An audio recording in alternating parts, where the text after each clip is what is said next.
di dalam surah Rum ayat 54. Allah Subhanahu wa taala berfirman, Allahul ladzi khalaqakum min ba'di Allahul ladzi khalaqakum min dha'fin thumma ja'ala min ba'di dha'fin quwwatan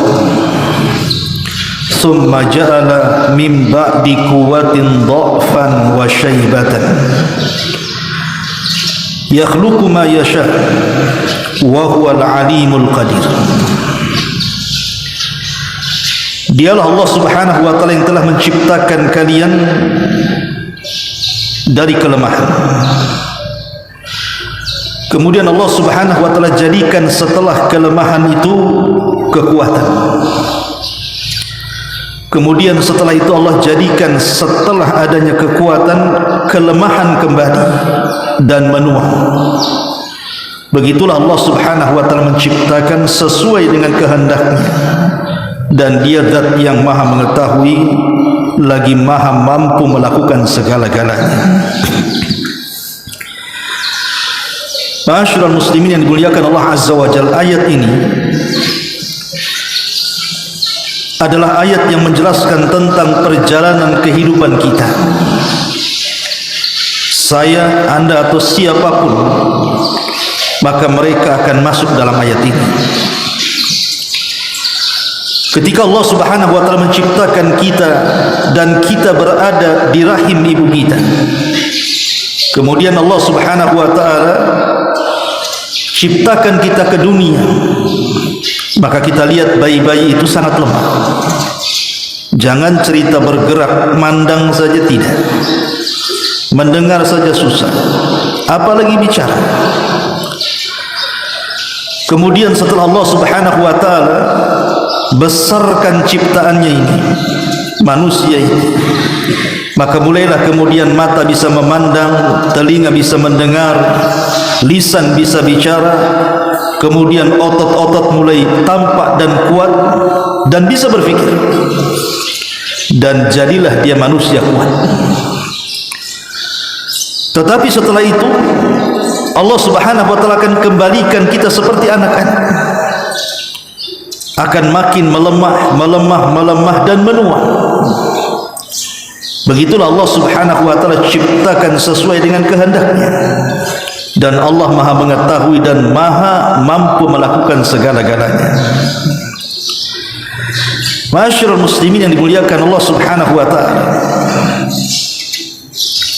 kematian sebuah kepastian.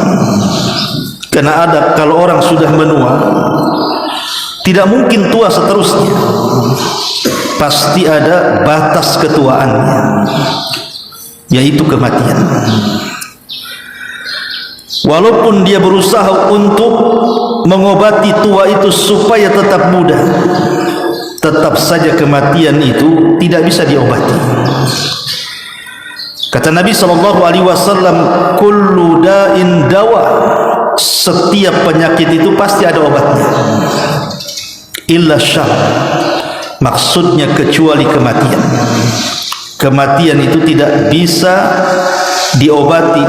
Dokter satu dunia berkumpul sekalipun tidak bisa mencegah kematian. Artinya kematian itu bukan sebuah angan-angan. Kalau seorang bercita-cita jadi dokter, bisa jadi bisa tidak. Kalau orang bercita-cita jadi pilot, bisa jadi bisa tidak. Kalau orang bercita-cita ingin jadi pengusaha, bisa jadi bisa tidak. Tapi kematian tidak bisa dicita-citakan. Kenapa? Karena kullu nafsin dha'iqatul maut, setiap jiwa itu pasti mati. Ma'asyiral muslimin yang dimuliakan Allah Azza wa Jalla, saya akan sebutkan beberapa alamat, tanda-tanda, di mana tanda-tanda ini kalau ada pada diri kita, ketahuilah bahwa ajal dia telah dekat. Tapi tanda-tanda ini tidak bisa kita pastikan secara pasti. Ini tanda-tanda secara umum. Kalau seandainya tanda-tanda ini ada pada kita, ya bisa kemudian itu menjelang ajalnya atau dekat dengan ajalnya, atau bisa saja mungkin masih lama ajalnya. Tapi tanda-tanda ini bisa dijadikan acuan. Kalau ada pada diri kita, maka bersegeralah bertobat kepada Allah Subhanahu wa taala, berarti sudah dekat kematian kita. Ma'asyiral muslimin yang dimuliakan Allah Azza wa Jalla, yang pertama, usia 70 tahun. Nabi sallallahu alaihi wasallam mengatakan, "Inna a'mar ummati baina sittina wa sab'in." Sesungguhnya umur umatku berkisar 60 sampai 70 tahun saja. Wa qalilun ma yajuzu dzalik, dan sedikit yang melewati usia 70 tahun itu. Dari sini Nabi sallallahu alaihi wasallam membatasi usia umatnya antara 60 sampai 70. Artinya 70 itu bukan minimal tapi sudah maksimal. Kalaupun seandainya Allah Subhanahu wa taala takdirkan di usia 70 tahun dia masih hidup, dan banyak juga yang di usia 7 tahun kan tidak mati juga, ada yang sampai 80 tahun juga tak mati-mati juga. Tetapi saya bicara umumnya manusia. Jarang umat Islam itu melewati 70 tahun kecuali sedikit. Artinya kalau orang sudah berusia 70 tahun, maka hendaklah umur 70 tahun itu mengingatkan dia akan kematian. Sebab kalau seandainya Allah berikan usia lebih daripada 70 tahun, maka ingat hadis Nabi SAW, khairukum man qala umruhu wa hasuna amaluhu. Sebaik-baik kalian adalah yang dipanjangkan umurnya dan diperbaiki amalnya. Tapi sejelek-jelek kalian adalah man qala umruhu wa sa'a amaluhu. Orang yang dipanjangkan umurnya makin buruk pula perbuatan. Ini yang pertama. Yang kedua, uban yang ada di kepala. Karena umumnya orang beruban itu kan usianya sudah tua. Jarang kita lihat anak-anak sekolah SD beruban, itu penyakitan. Atau anak SMP gitu kan, SMA, jarang kita lihat ada orang beruban. Biasanya uban itu muncul di atas 40 tahun. Itu sudah mulai satu itu tumbuh, dan akan melebat di usia 50 tahun, dan hampir keseluruhan rambut akan memutih di usia 70 tahun biasanya. Memang begitu. Ma'asyiral muslimin yang dimuliakan Allah Azza wa Jalla, ketika Allah Subhanahu wa taala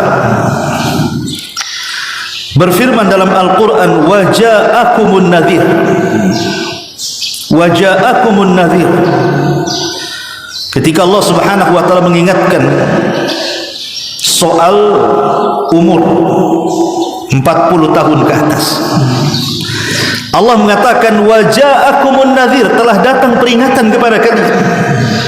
Ulama tafsir mengatakan yang dimaksud nadhir dalam ayat itu adalah asy-syaib.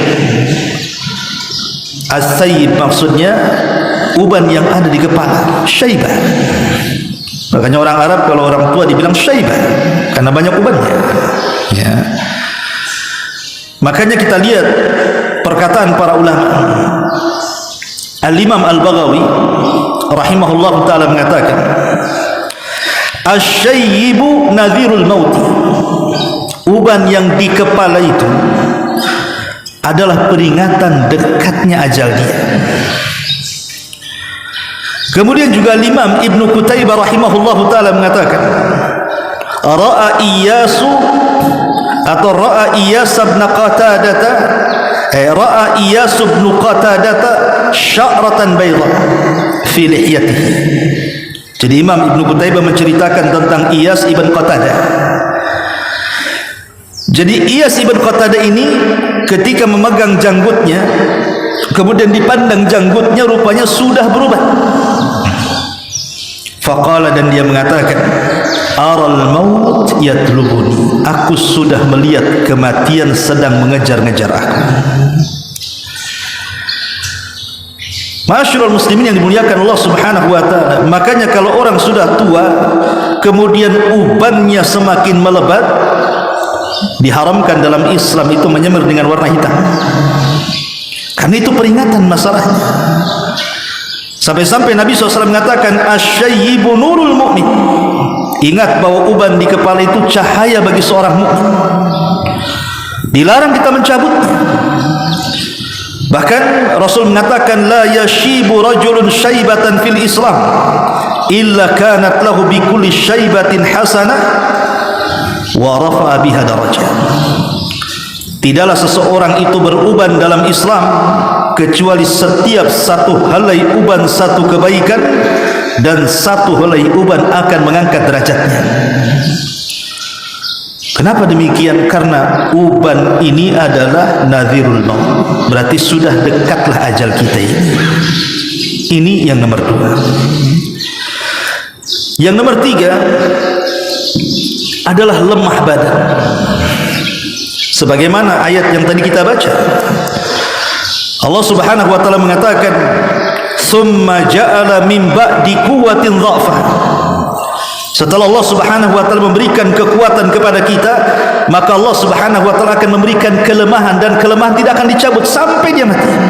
Karena sudah tua. Kelemahan ini sampai kepada tingkat dia tidak bisa melakukan apapun. Bahkan yang remeh saja, mengangkat gelas dia tidak sanggup. Ini kalau orang sudah lemas seperti ini, sudah loyo bahasa kitanya, sudah tidak sanggup lagi bergerak, berbaring, tidak sanggup lagi melangkah, tidak sanggup lagi bangun, maka telah dekat kematian dia. Ya, walaupun ada juga yang sembuh kan begitu. Tapi sekali lagi ini tanda-tanda umum. Orang kalau sudah seperti ini berarti telah dekat, dia harus segera meminta kepada Allah, wala tamutunna illa wa antum muslimun. Minta kepada Allah jangan sampai diwafatkan kecuali dalam kondisi Islam. Kemudian juga yang nomor 4 adalah orang susah tidur.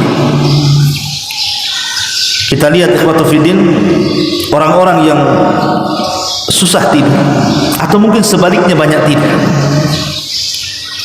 Dan kita lihat orang-orang yang sakit parah gitu kan, yang dengan sakitnya mengantarkan kematian.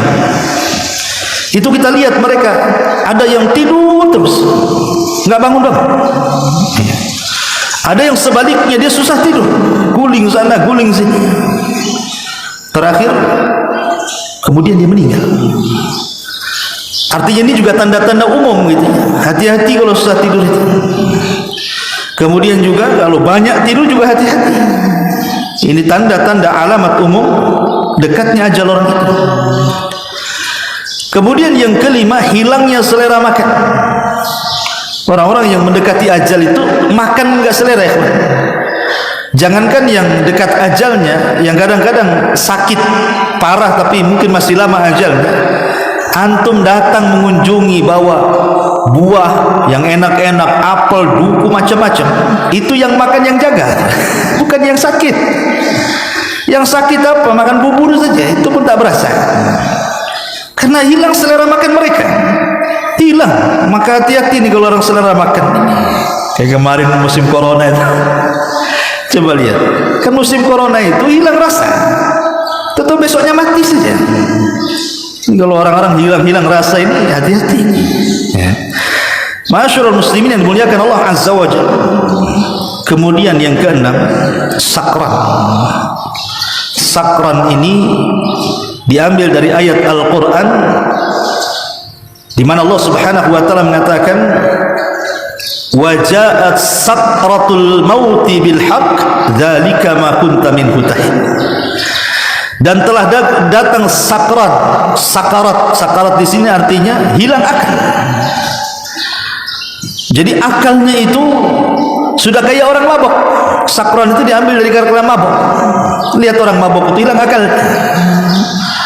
Ini kalau sudah hilang akal, sakit sampai hilang akal, ini sudah dekat-dekat ajal. Kemudian juga yang nomor 7, sesak dada. Lihat orang yang meninggal dunia itu sesak dada. Yatin yang punya asma. Ini kita katakan bahwa ini tanda-tanda umum. Ini kalau sudah sesak, tidak sembuh-sembuh, maka banyak-banyaklah bertakwa kepada Allah Subhanahu wa taala. Kemudian tekanan darah semakin menurun. Kita lihat kan di rumah sakit nih, kadang-kadang kita lihat di layar televisi ada tekanan darah itu semakin menurun sampai angka 0, kemudian meninggal. Ya. Jadi kalau tekanan darah ini semakin menurun, wah, makanya hati-hati. Antum yang mungkin di rumah sakit, jaga orang sakit, kebetulan juga ada detak jantung di situ kan, karena memang itu kan dari darah yang dipompa jantung sebenarnya. Kalau semakin melemah, segeralah bisikkan di telinganya, ditalkin. Jangan-jangan itu akhir hidupnya, walaupun ada yang selamatkan itu, naik lagi kan begitu. Tapi umumnya memang seperti itu. Segeralah kemudian kita bisikkan di telinganya kalimatut tauhid la ilaha illallah. Kata Nabi SAW, lakinu mautakum bila ilaha illallah. Ejahkan kepada orang yang sedang sakaratul maut dengan kalimat la ilaha illallah. Termasuk ketakutan dengan kematian itu sendiri. Orang kalau lagi sakit, kemudian terpikir takut mati, takut azab, takut neraka, akhirnya menangis terus dan begitu seterusnya. Ada yang mengatakan ini ajalnya sudah dekat.